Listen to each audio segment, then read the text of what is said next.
Babe, my church, my home. Sekali lagi, babe, my church, my home. Prosper people, I grow, I go. Praise anointed people, I grow, I go, I glorify. Apa kabar Bapak Ibu? Deklarasikan, aku sehat, aku kuat, makmur, panjang umur, awet muda, dan diberkati Tuhan berlimpah-limpah. Katakan amin. Sebelum duduk katakan, aku anak yang paling dikasihi Tuhan. Dan katakan, aku adalah kebenaran Bapa di dalam Yesus. Amin. Silakan duduk.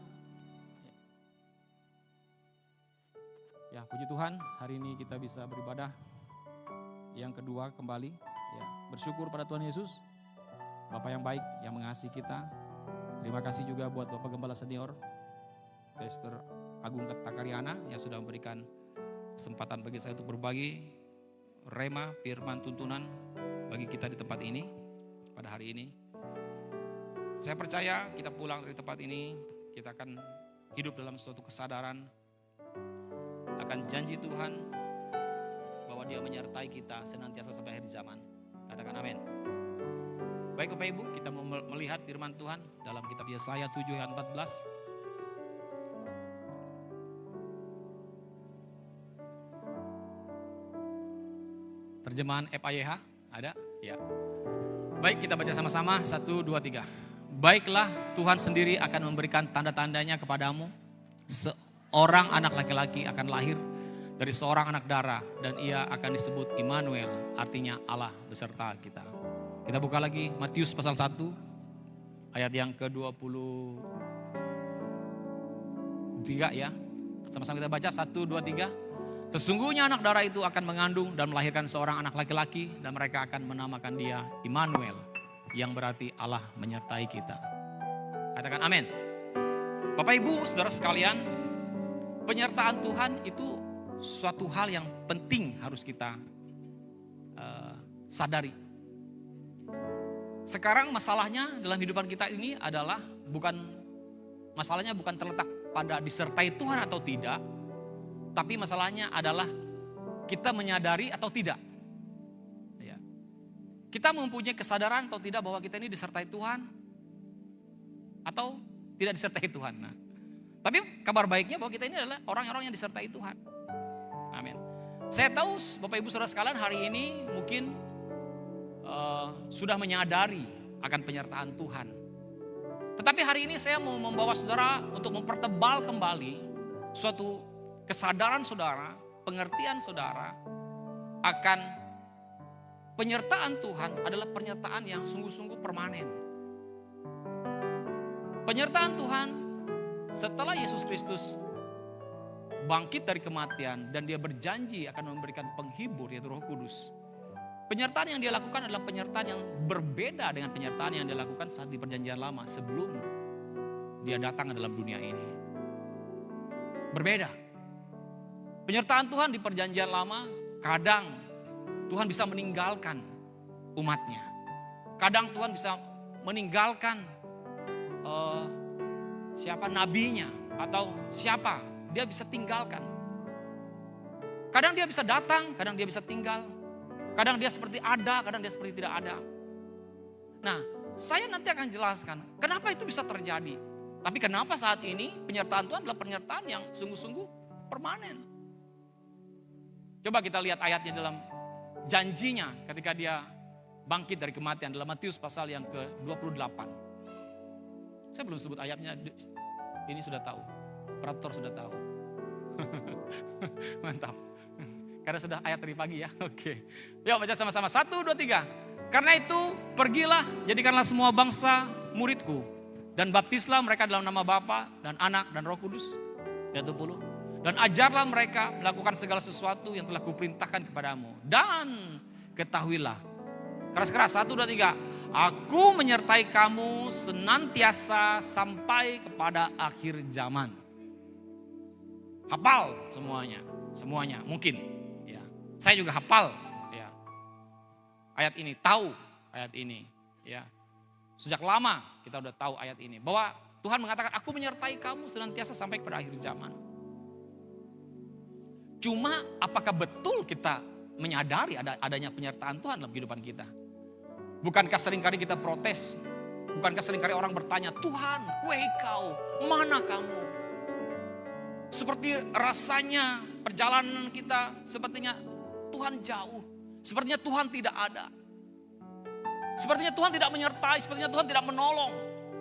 Padahal janjinya jelas mengatakan, aku menyertai kamu senantiasa sampai pada akhir zaman. Dan dengar baik-baik bahwa penyertaannya adalah suatu penyertaan yang berbeda dengan penyertaan di perjanjian lama. Karena penyertaan yang dilakukan adalah penyertaan yang dilakukan secara terus-menerus, permanen.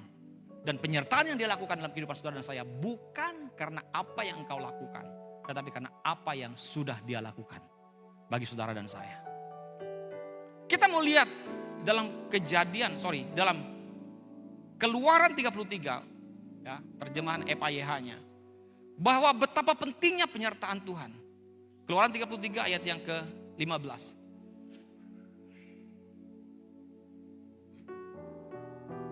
Kita baca sama-sama. 1, 2, 3. Lalu Musa berkata, apabila engkau tidak menyertai kami, kami tidak akan bergerak selangkah pun dari tempat ini. Itu. Jadi saudara tahu pada saat waktu zaman bangsa Israel, ya, waktu mereka keluar dari Mesir, saudara tahu bayangkan orang Israel itu 400 tahun. Mereka ada di sana 430 tahun. Ya, mungkin diperkirakan sekitar anggaplah 30 tahun zaman pemerintahan Yusuf. Ada Yusuf di situ. Setelah Yusuf tidak lagi berkuasa, maka mereka menjadi budak. Mereka ditindas. Ya. Nah selama itu bayangkan Bapak Ibu, tidak ada firman, tidak ada nubuatan, ya. Mereka betul-betul kehilangan, sepertinya kehilangan penyertaan Tuhan. Mereka berseru, mereka berteriak-teriak, Tuhan engkau mana? Coba saudara bayangkan, mungkin berapa generasi harus berganti selama 400 tahun. Sepertinya Tuhan tidak ada menyertai mereka. Tetapi tiba waktunya, datang bayang-bayang Yesus di perjanjian lama. Siapa dia? Musa. Musa itu kan bayang-bayang Yesus, gambaran tentang Yesus. Peristiwa kehadiran Musa juga hampir sama dengan Yesus. Usia di bawah 2 tahun dibunuh. Sama, waktu Yesus Kristus lahir juga. Musa lahir usia 2 tahun dibunuh. Sama dengan Yesus waktu dia lahir juga dibunuh usia 2 tahun ke bawah. Jadi saudara bisa lihat bagaimana Tuhan menyertai bangsa ini. Walaupun sepertinya tidak ada penyertaan, tapi Tuhan tidak bisa mengingkari janjinya. Tidak bisa mengingkari dirinya bahwa ini adalah umat kesayangan. Jikalau mereka saja yang tidak hidup dalam penebusan Yesus, disayangi dan dicintai oleh Tuhan, apalagi saudara dan saya. Mereka disertai Tuhan. Langkah mereka dituntun Tuhan. Sekalipun mereka memberontak dan melawan Tuhan, tapi Tuhan tidak tinggalkan mereka. Siapa yang meninggalkan mereka? Siapa yang meninggalkan? Bukan Tuhan yang meninggalkan, mereka yang meninggalkan Tuhan. Ini yang harus diketahui benar-benar Bapak Ibu. Dalam kehidupan kita ini, Tuhan tidak pernah sedetik pun meninggalkan kita. Tetapi yang terjadi adalah kita yang sering meninggalkan Tuhan. Sadari ini. Tuhan tidak pernah berganti, Tuhan tidak pernah pudar, Tuhan tidak pernah hilang sedikit pun kasih sayangnya kepada saudara dan saya. Kita yang seringkali kehilangan kasih sayang kita kepada Tuhan, kepada Bapa yang mengasihi kita. Makanya saya mengajak saudara untuk hari ini mempertebal kembali suatu kesadaran kita akan bahwa betapa kita dikasihi, betapa kita disertai Tuhan. Dan bahkan pada saat itu, di saat hari di mana mereka Tuhan datang menyelamatkan mereka melalui Musa. Melalui peristiwa 10 tulah. Ingat tulah ke-9. Apa yang terjadi? Gelap gulita terjadi di saat itu. Kalau saudara baca tentang cerita gelap gulita itu. Bapak Ibu, cerita pada saat kegelapan terjadi di Israel. Bahkan orang pun tidak bisa melihat orang lain. Orang tidak bisa keluar selama 3 hari. Tidak bisa jalan kemana-mana. Saudara tahu bahwa kegelapan yang terjadi dicatat dalam cerita tulah ke-9 tentang gelap gulita. Gelap gulita itu adalah gelap gulita yang sama persis terjadi ketika langit dan bumi belum diciptakan. Saudara ingat di Kejadian pasal 1? Coba lihat Kejadian pasal 1 ayat 1, ayat 2. Saya tiba-tiba diingatkan Tuhan, tadi pagi saya gak bagikan ini. Bumi belum berbentuk dan kosong. Gelap gulita menutupi samudra raya dan roh Allah melayang-layang di atas permukaan air. Saudara tahu? Saudara lihat? Jadi kegelapan itu, di saat itu sama dengan persis dengan ini. Saudara tahu apa yang Tuhan ciptakan setelah gelap gulita? Tuhan menciptakan terang. Saudara tahu apa? Dari mana datangnya terang? Terang hari ini itu dari mana datangnya? Dan terangnya siang itu dari mana datangnya? Dari Tuhan. Itu terang yang ada dalam diri Tuhan. Sudah lihat matahari? Itu terangnya Tuhan. Bahkan firman Tuhan mencatat kalau saudara bisa ketemu dengan Tuhan dan saudara akan melihat terang itu, mata kita tidak akan tahan untuk melihat terang itu. Sama, saudara lihat aja matahari, saudara gak tahan. Nah tetapi anehnya, pada saat gelap gulita terjadi di Mesir pada saat itu, selama 3 hari, suatu tempat yang bernama Goshen, tempat orang Israel tinggal, itu tidak ada gelap sama sekali. Itu terang selama 3 hari. 3 days, light, cahaya terang ada di sana. Sudah tahu itu terang dari mana? Itu bukan karena terang yang mereka buat. Bukan karena terang lilin. Bukan karena terang lampu. Bukan karena terang PLN. Gak ada PLN saat itu, perusahaan listrik negara. Gak ada. Tapi terang yang terjadi adalah terang Allah. Yang menyinari Goshen selama 3 hari. Makanya firman Tuhan mengatakan bahwa di dalam Yesaya pasal 60 ayat 1. Coba Yesaya 60 ayat 1. Ini juga nubuatan tentang Natal juga, tentang kelahiran Yesus. Yesaya 60 ayat 1.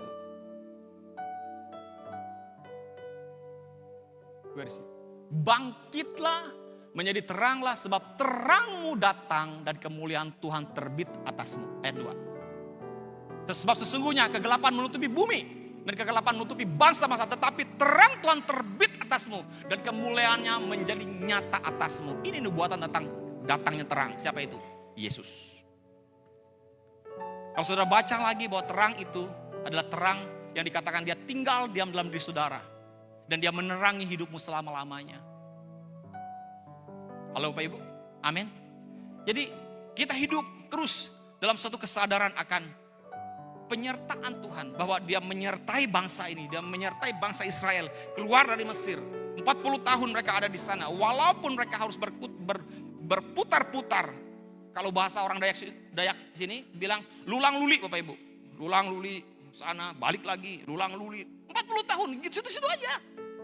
Mutar-mutar gak bisa sampai-sampai. Tidak ada peta, tidak ada GPS, tidak ada kompas, tidak ada Google Map. Kalau ada Google Map, cepat sampainya. Ya kan? Wah lewat sini nih, kata Musa. Yos, lewat sini. Ini, jalannya ini. Gitu. Nggak ada. Bapak Ibu, nggak ada. Mereka hanya dituntun Tuhan melalui apa yang Musa tadi katakan. Dalam, kembali, lihat. Dalam Keluaran 33 ayat 15. Apabila engkau tidak menyertai kami tidak akan bergerak selangkah pun dari tempat ini. Saudara, waktu saya baca ini, saya betul-betul disadarkan, dibuat mengerti oleh Tuhan bahwa penyertaan Tuhan itu betapa pentingnya bagi Musa, bagi mereka saat itu. Karena dikatakan kalau engkau nggak menyertai kami nggak akan jalan. Udah aku di sini aja Tuhan, sampai kau bicara, Moses, let's go, mari kita pergi. Kemana Tuhan? Pokoknya ikut aja. Saya akan tuntun engkau. Seperti itu kira-kira. Apa yang akan Tuhan tuntun, apa yang Tuhan lakukan untuk menuntun bangsa ini. Nah, penyertaan Tuhan di perjanjian lama itu, dia beserta itu sesuatu penyertaan yang di luar. Ya. Kalau misalnya, siapa? Gian, sini Gian. Bentar Gian. My brother, saudara saya. Ini bukan cuma saudara dalam Tuhan Bapak Ibu, ini juga saudara secara genetik. Kalau dicek genetik kami memang saudara ini. Ya, Nah, di perjanjian lama penyertaan Tuhan itu adalah dari di luar. Misalnya saya menyertai Gian. Kemana Gian kemana Gian pergi, saya akan menyertai dia. Penyertaan Tuhan pada Gian. Tapi penyertaannya tidak di dalam, penyertaannya di luar. Ini menyertai. Ya, arti kata menyertai itu juga seperti ini. Aku akan menyertai kamu. Betul? Menyertai itu seperti ini. Tenang, damai nih, karyaku hayaki kau. Nanti saya menyertai kamu. Seperti itu. Tapi penyertaan itu seperti itu, arti dari kata penyertaan. Silakan Gian, terima kasih. Tetapi Bapak Ibu Saudara sekalian, kalau kita menarik kembali kata Immanuel, menyertai di dalam perjanjian baru adalah suatu penyertaan yang dimana Tuhan taruh makna itu tidak lagi di luar, tapi di dalam. Oke?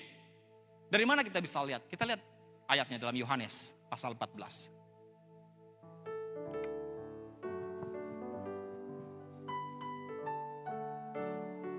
Sudah lihat? Oke. Yohanes 14 ayat yang ke berapa tadi? 15. Ya. Jikalau kamu mengasihi aku, kata Tuhan, kamu akan menuruti segala perintahku. Oke, ayat 16. Aku akan minta kepada Bapa dan ia akan perhatikan kata akan. Sesuatu yang belum terjadi. Ia akan memberikan kepadamu seorang penolong yang lain. Supaya ia menyertai kamu selama-lamanya. Sampai sini dulu. Ayat 16 dulu.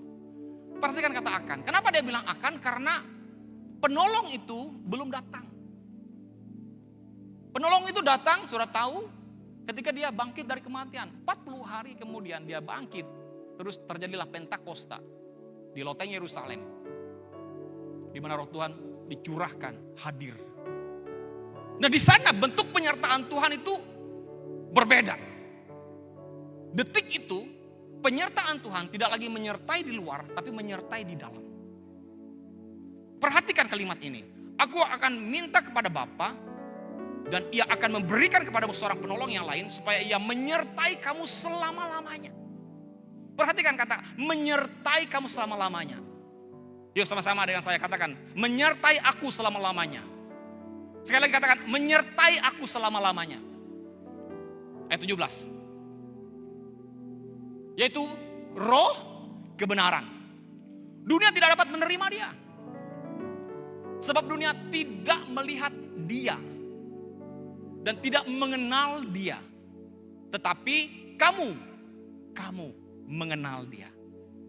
Sebab sekali lagi dia katakan, sama-sama kita katakan, ia menyertai kamu dan akan diam di dalam kamu. Ikuti saya, ia menyertai aku dan diam di dalam aku. Dia tidak akan lagi, tetapi sudah diam di dalam saudara dan saya. Katakan amin. Saudara percaya itu? Bagaimana kita tahu bahwa dia menyertai kita? Ini janjinya. Dia pergi kepada Bapa. Dia diam dalam saudara. Ketika engkau percaya kepada Tuhan, dia datang ke dalam kehidupanmu. Dia memberikan kepadamu hati yang baru dan roh yang baru. Ketika kita bertobat, lahir baru, kita terima Yesus Kristus sebagai Tuhan dan Juru Selamat. Disitulah dia katakan dia akan memberikan kepadamu hati yang baru dan roh yang baru. Dan dia tinggal diam dalam diri kamu dan saya. Oke? Dia diam, dia menetap di Matius 19:20 tadi mengatakan dia menyertai kamu senantiasa. Sampai pada akhir zaman, senantiasa, always, selama-lamanya. Diam di dalam kamu, tinggal dalam kamu. Artinya apa? Bahwa penyertaan Tuhan di dalam hidup kita pada hari ini adalah suatu penyertaan yang permanen. Bukan penyertaan yang keluar masuk. Di perjanjian lama, Bapak Ibu Saudara sekalian, coba kita lihat dalam terjemahan EPYH, ya.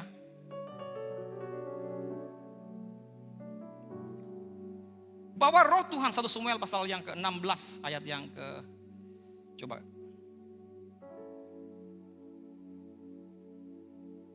Samuel 16 sebentar saya. Ayat yang ke 14.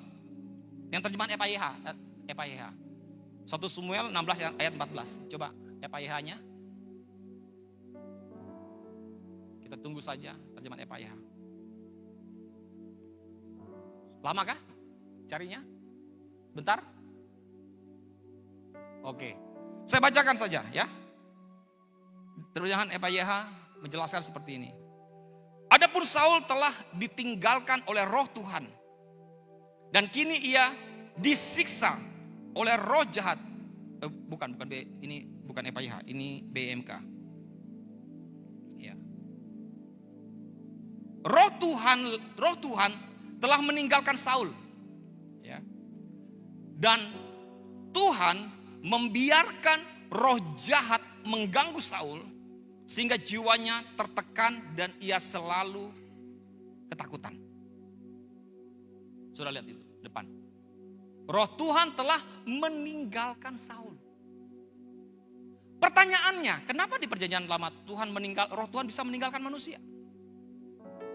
Perjanjian Baru tadi dikatakan dia menyertai kamu, tinggal dalam diri kamu. Ingat kata tinggal diam, itu dwell, tinggal diam. Bukan cuma dia tinggal, tapi diam. Ya kan? Kalau kita datang ke rumah orang, kita cuma tinggal sebentar, lalu kita pergi lagi. Ini enggak, tinggal di situ dan menetap, tinggal selama-lamanya, always. Diam, dwell. Dalam bahasa Inggrisnya. Dwell in your body, tinggal dalam tubuhmu. In your soul, in your spirit. Itu dia. Nah, kembali lagi pertanyaannya, kenapa di Perjanjian Lama roh Tuhan bisa meninggalkan seseorang? Kenapa di Perjanjian Baru roh Tuhan tinggal selama-lamanya? Oke? Jawabannya adalah karena di Perjanjian Lama manusia belum ditebus. Tapi di Perjanjian Baru manusia sudah ditebus. Ingat baik-baik Bapak Ibu Saudara sekalian. Sebelum Tuhan Yesus Kristus mati, disalibkan mati bagi hidup kita, manusia ini dibenarkan, berusaha untuk hidup dalam sebuah kebenaran oleh karena perbuatan, usaha dan upayanya. Setiap kali setahun sekali imam datang ke dalam bait Allah, membawa darah korban, darah lembu, darah kambing, domba, disembelih, diambil darahnya, dipercikan di atas tabut perjanjian, di atas tutup pendamaian. Lalu setelah itu Allah berkenan. Dan bahasa Israel pun dinyatakan diterima atau dikuduskan satu kali atau dikuduskan untuk selama 1 tahun itu. Tetapi itu suatu peristiwa yang terus berulang-ulang selama berabad-abad, beratus-ratus tahun. Terus terjadi terus-menerus seperti itu setiap waktu. Sehingga kekudusan yang dialami oleh manusia bukanlah kekudusan yang permanen. Karena kekudusan yang dialami oleh manusia dibenarkan dalam diri manusia, dibenarkan dikuduskan oleh karena darah hewan dan binatang. Tetapi ketika Yesus Kristus menjadi domba sembelihan, dia mati untuk kita, dia mencurahkan darahnya, dia membawa darahnya ke hadapan Bapa, dan dia berkata, aku telah mendamaikan dunia, mendamaikan manusia dengan Bapa. Dia menanggung semua murka Allah dalam dirinya. Sehingga apa? Sehingga tidak satu pun kita yang dihukum. Karena Yesus Kristus sudah menanggung semua hukuman itu di dalam dirinya. Dan oleh karena darahnya itu menguduskan kita, menyucikan kita, membenarkan kita satu kali untuk selama-lamanya. Itulah alasannya kenapa Tuhan bisa tinggal diam di dalam diri saudara dan saya selama-lamanya. Karena engkau hari ini, karena kita hari ini menjadi manusia yang sudah dikuduskan secara permanen. Dengar baik-baik, dikuduskan secara permanen oleh darah Yesus one time, satu kali untuk selama-lamanya. Itulah alasannya kenapa roh Tuhan bisa tinggal diam di dalam diri saudara dan saya hari ini. Kenapa? Karena Allah itu kudus. Benar? Karena Allah kudus, tidak mungkin Allah bisa tinggal dalam diri tubuh manusia yang berdosa.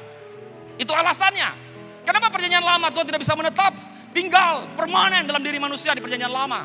Karena manusia belum dikuduskan secara permanen. Manusia dikuduskan karena kebenarannya sendiri, oleh karena perbuatannya. Maka kadang-kadang ketika manusia salah, ketika manusia melakukan pelanggaran, Roh Tuhan undur dari dia. Roh Tuhan meninggalkan dia. Seperti apa yang dilakukan oleh Saul. Kenapa Roh Tuhan meninggalkan Saul? Karena Saul tidak taat. Betul? Saul tidak taat. Seandainya pembenaran kita yang terjadi oleh karena ketaatan kita, maka sampai hari ini tidak seorang pun dari kita yang bisa dibenarkan. Coba kita lihat di dalam Roma pasal 10 ayat 9 sampai 10.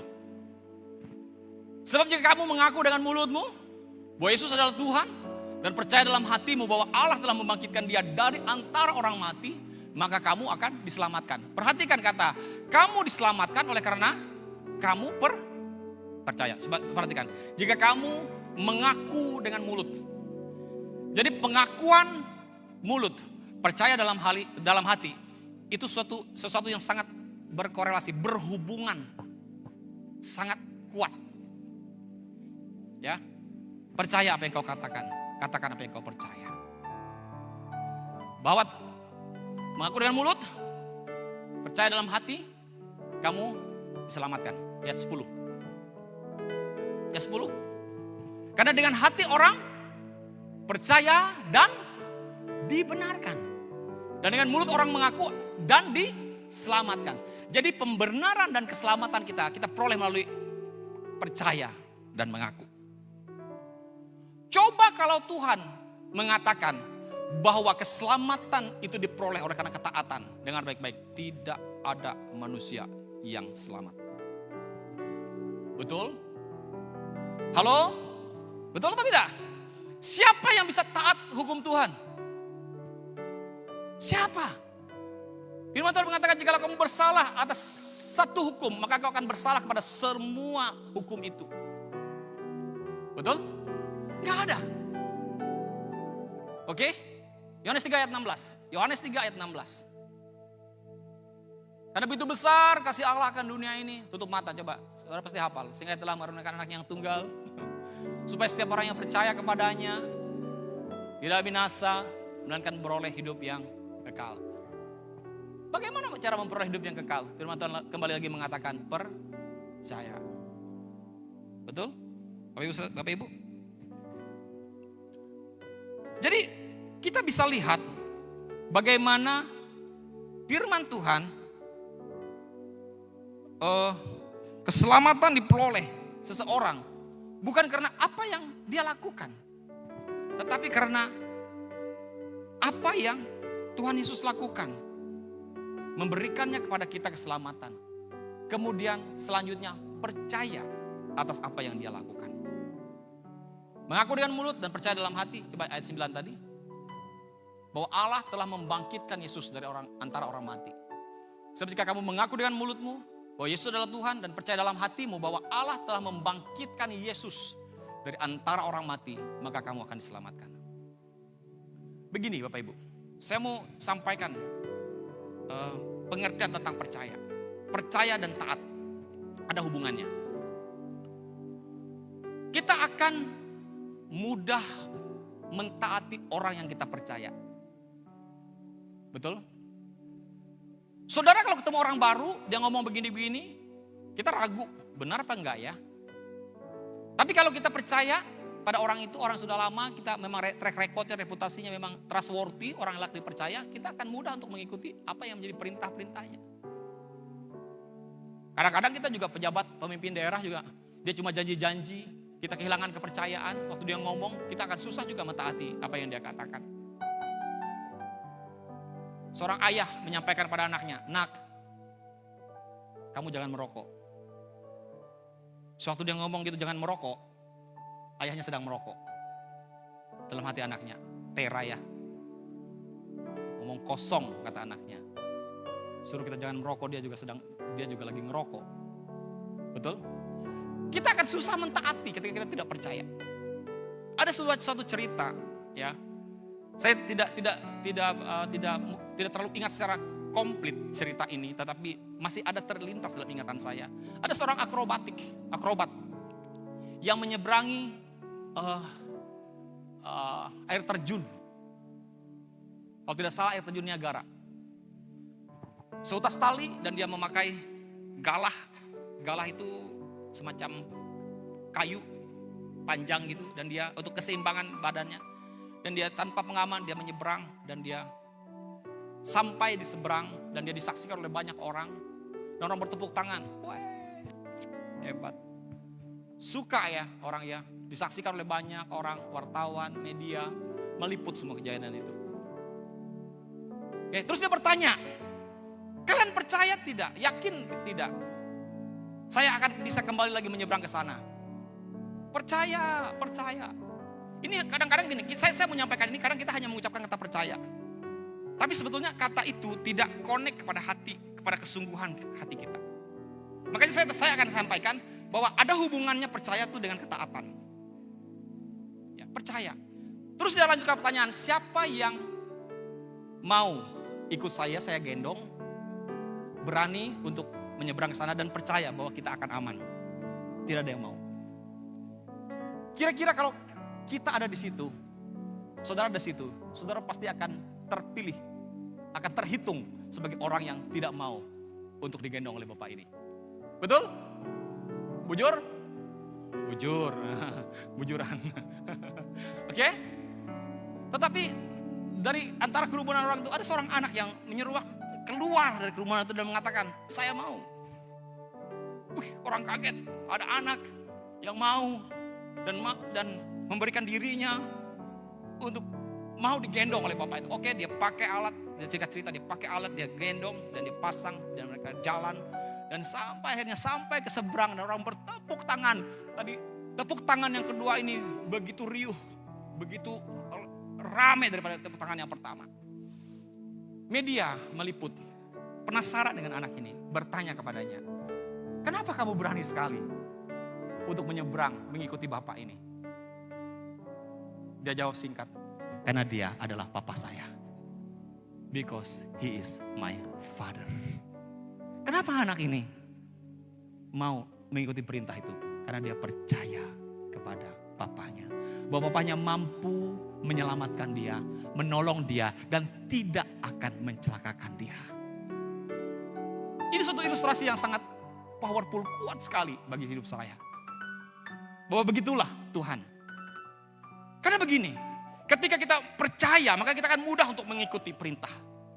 Sehingga saya mendapatkan pengertian, bisa saja kesusahan kita untuk mentaati firman Tuhan, itu ada hubungannya dengan suatu kepercayaan kita.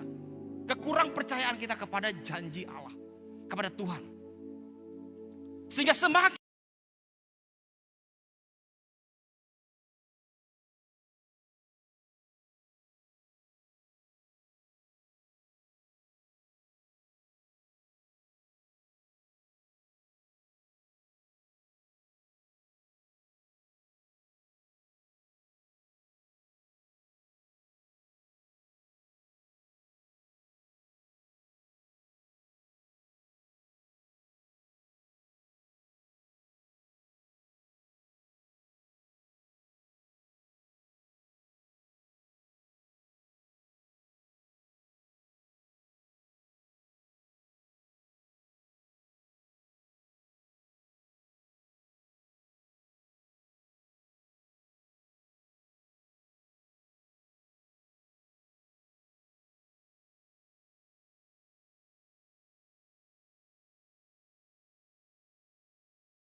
mengatakan kecenderungan hati manusia untuk melakukan kejahatan.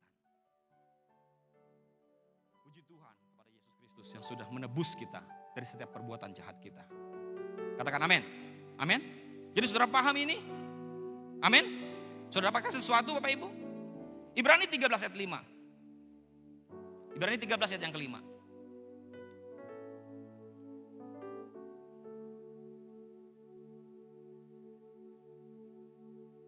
Sudah? Yuk kita baca sama-sama. 1, 2, 3. Janganlah kamu menjadi hamba uang dan cukupkanlah dirimu dengan apa yang ada padamu. Karena Allah telah berfirman, aku sekali-kali tidak akan membiarkan engkau, dan aku sekali-kali tidak akan meninggalkan engkau. Kata sekali-kali itu Bapak Ibu, nggak akan mungkin, gitu loh. Betul apa tidak? Aku sekali-kali tidak akan membiarkan. Ya, I never forsake you. I never leave you. Aku gak pernah meninggalkan. Aku tidak pernah membiarkan engkau. Firman Tuhan mengatakan. Coba saudara tangkap ini. Taruh dalam hidupmu betul-betul. Hafal ayat ini. Ingat ayat ini. Percaya dengan ayat ini. Simpan baik-baik dalam hatimu. Bahwa Tuhan sekali-kali, sekalipun sedikit pun tidak akan membiarkan engkau. Dan tidak akan meninggalkan engkau apapun situasi keadaanmu. Entah kita dalam ancaman bahaya. Ada orang yang mungkin sedang merancangkan jahat yang kita ketahui untuk hidup kita. Ketika itu datang, kita harus ingat ayat ini. Tuhan, aku percaya Engkau gak pernah tinggalkan aku. Engkau gak biarkan aku dari rencana jahat manusia. Engkau gak pernah meninggalkan aku. Aku percaya apapun Tuhan yang orang berusaha untuk buat untuk hidupku. Aku percaya Engkau Bapa yang baik. Yang menyertai aku. Selama-lamanya. Engkau tinggal diam. You dwell in me. Engkau tinggal menetap dalam hidupku. Mungkin saudara dalam keadaan kesusahan. Dalam keadaan kekurangan. Dalam keadaan pergumulan yang begitu hebat dalam hidupmu. Dengar baik-baik. Bahwa Tuhan gak tinggalkan saudara. Ada seorang di dalam Alkitab. Yang dimana dia gak punya apa-apa. Dia gak punya backingan. Dia gak kenal sama seorang pejabat pun, satu pun. Dia gak punya uang. Dia gak punya sesuatu yang bisa dia jual. Untuk bisa memenuhi kebutuhannya dalam kesusahan hidupnya. Bahkan dia dijahatin oleh saudara-saudaranya. Dia dijual kepada orang-orang Ismail. Tapi karena Tuhan menyertai dia. Apa yang Tuhan katakan? Dia berhasil. Siapa orang itu? Yusuf. Kita lihat ayatnya. Yuk kita lihat ayatnya. Kejadian pasal 39 ayat 1 sampai 5. Adapun Yusuf telah dibawa ke Mesir dan Potifar, seorang Mesir pegawai istana Firaun, kepala pengawal raja, membeli dia dari tangan orang Ismail yang telah membawa dia ke situ. Sampai ayat 5 ya. Tetapi Tuhan menyertai Yusuf. Perhatikan kata menyertai di sini. Ya, sama. Dia Tuhan menyertai saudara. Tapi caranya berbeda. Saudara sudah dengar tadi. Sehingga ia menjadi seorang yang selalu berhasil dalam pekerjaannya. Maka tinggallah ia di rumah tuannya orang Mesir itu. Setelah dilihat oleh tuannya bahwa Yusuf disertai, setelah dilihat oleh tuannya, Yusuf disertai Tuhan. Dan bahwa Tuhan membuat berhasil segala sesuatu yang dikerjakannya. Saya melihat Bapak Ibu, saya melihat ada teman saya itu seperti ini. Beberapa waktu yang lalu saya telepon lama sama dia ngobrol. Ini teman-teman saya satu angkatan waktu zaman saya waktu di sekolah dulu. Waktu zaman saya kuliah di Jogja dulu. Saya lihat sampai hari ini hidupnya itu memang disertai Tuhan. Luar biasa hidupnya. Mungkin juga dia lihat saya seperti itu. Haleluya. Kita juga sama-sama saling melihat bahwa hidup kita disertai Tuhan. Amin. Bahwa Yusuf disertai Tuhan dan bahwa Tuhan membuat berhasil segala sesuatu yang dikerjakannya. Ya. Jadi tuannya itu ya melihat, Potifar melihat bahwa Yusuf itu adalah orang yang disertai. Dan karena dia disertai maka dia berhasil. Jadi itu catat baik-baik Bapak Ibu. Orang yang disertai Tuhan, kata kuncinya, tidak mungkin gagal. Engkau yakin engkau adalah orang yang disertai Tuhan? Engkau pasti berhasil. Amin. Amin. Yakin? Yakin? Oke. Firman Tuhan mengatakan, janji Tuhan hari ini, you will be success. Kau akan menjadi sukses. Berhasil. Ayat 4. Maka Yusuf mendapat kasih tuannya dan ia boleh melayani dia.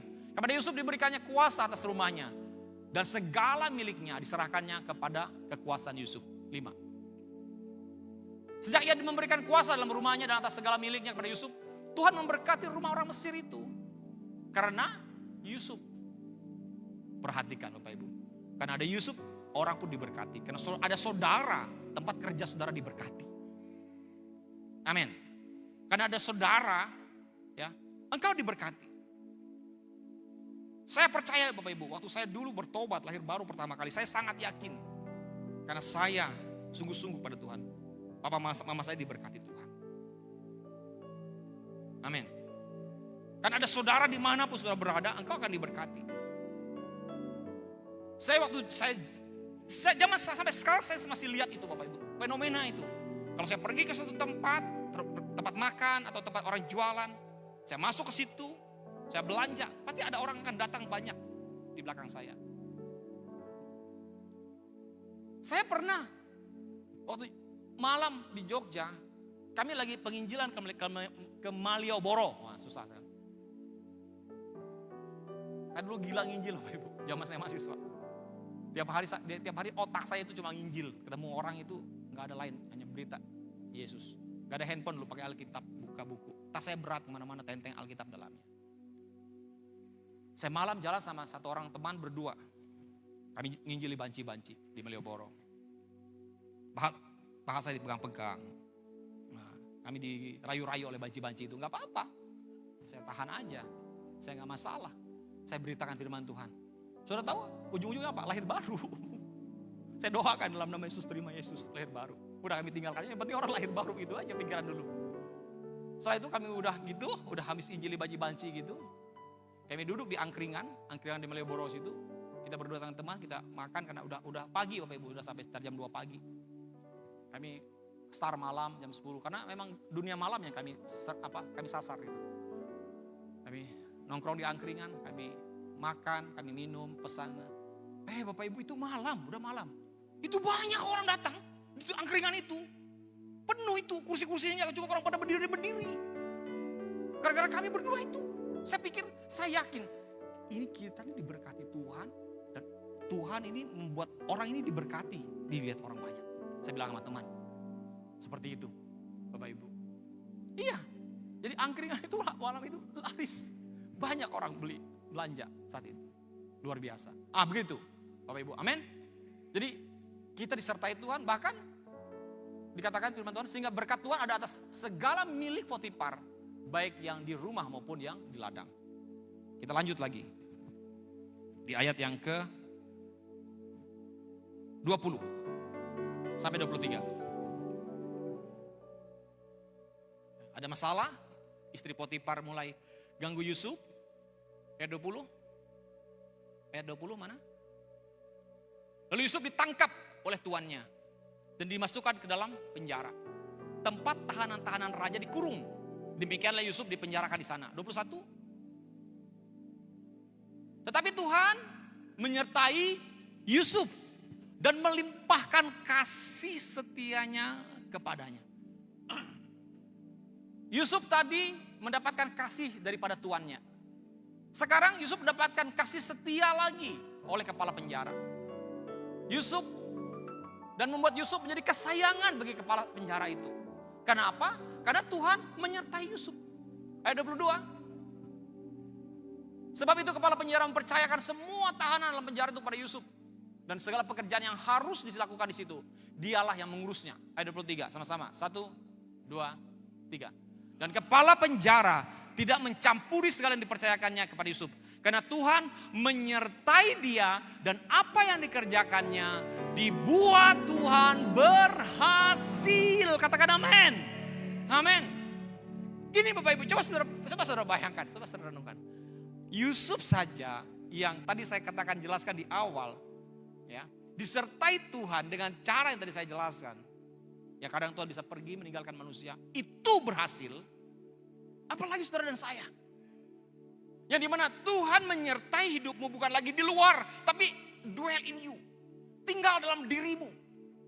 Menetap dalam diri saudara. Oke? Dia tidak meninggalkan saudara. Sekalipun engkau bisa buat salah. Sekalipun engkau bisa melakukan suatu pelanggaran, saya tidak sedang menyuruh saudara untuk membuat kesalahan dan pelanggaran. Ya. Sekalipun kelemahan itu terjadi dalam kehidupan kita, tetapi dengar baik-baik, Tuhan gak tinggalkan engkau. Sadari itu. Yang hanya terjadi apa? Roh Tuhan berduka. Makanya ada firman Tuhan mengatakan kita mendukakan Roh Kudus. Tetapi Tuhan gak tinggalkan saudara. Tapi jangan gara-gara gini, oh gak apa-apa bikin kesalahan. Tuhan juga gak tinggalkan saya, salah. Saudara akan rugi. Saya percaya saudara tidak seperti itu. Ya. Kalau saudara seperti itu, saudara tidak mengerti tentang kasih karunia. Kasih karunia justru membuat kita semakin sungguh-sungguh kepada Tuhan. Amin. Tetapi saya mengajak saudara untuk mengerti dan memahami bahwa penyertaan Tuhan tidak terjadi oleh karena apa yang kau lakukan. Tetapi oleh karena apa yang sudah Yesus Kristus lakukan bagi saudara dan saya. Amin. Bagaimana dia menyertai saudara? Melalui penebusan. Melalui darah yang tercurah. Melalui pembenaran dan pengudusan yang dilakukan satu kali untuk selama-lamanya. Kalau enggak karena pengamatian itu, maka dia tidak akan menyertai kita seperti yang saya jelaskan ini. Dia enggak akan bisa tinggal diam dalam diri saudara. Dia enggak akan bisa tinggal diam dalam diri kita. Karena kita masih hidup dalam tubuh yang berdosa. Tetapi hari ini, dengar baik-baik, engkau tidak lagi tinggal dalam tubuh yang berdosa. Tapi engkau tinggal dalam tubuh yang sudah dibenarkan oleh Tuhan. Sadari ini. Susah orang memahami, gimana itu tubuh gak berdosa? Ya silahkan aja kalau saudara masih percaya tubuhmu tubuh yang berdosa. Saya tidak percaya. Saya percaya saya memiliki tubuh yang sudah dibenarkan Tuhan. Dikuduskan satu kali untuk selama-lamanya. Amin.